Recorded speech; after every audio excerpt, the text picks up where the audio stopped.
Genesis 32. Jacob also went on his way, and the angels of God met him. When Jacob saw them, he said, "This is the camp of God." So he named that place Mahanaim. Jacob sent messengers ahead of him to his brother Esau in the land of Seir, the country of Edom.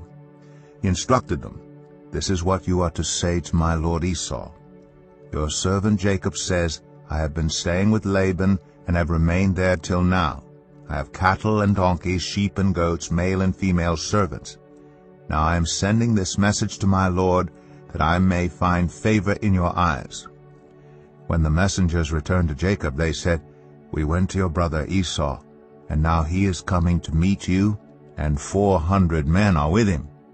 In great fear and distress Jacob divided the people who were with him into 2 groups, and the flocks and herds and camels as well. He thought, if Esau comes and attacks one group, the group that is left may escape. Then Jacob prayed, "O God of my father Abraham, God of my father Isaac, Lord, you who said to me, 'Go back to your country and your relatives, and I will make you prosper,' I am unworthy of all the kindness and faithfulness you have shown your servant. I had only my staff when I crossed to this Jordan, but now I have become 2 camps. Save me, I pray, from the hand of my brother Esau, for I am afraid he will come and attack me, and also the mothers with their children. But you have said, I will surely make you prosper, and will make your descendants like the sand of the sea, which cannot be counted."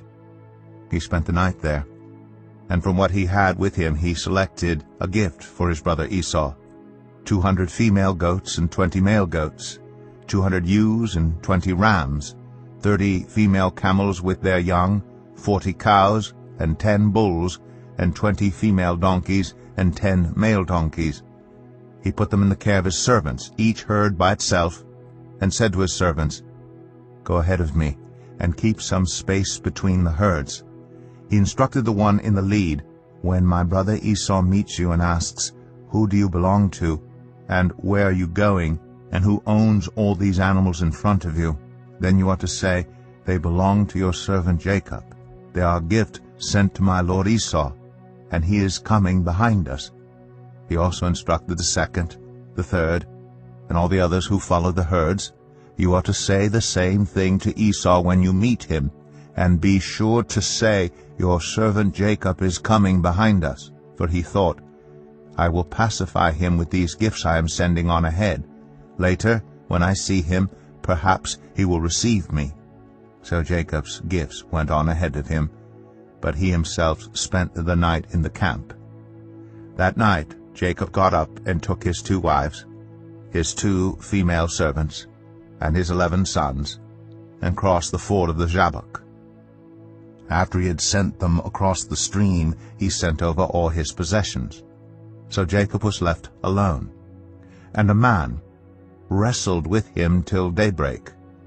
When the man saw that he could not overpower him, he touched the socket of Jacob's hip, so that his hip was wrenched as he wrestled with the man.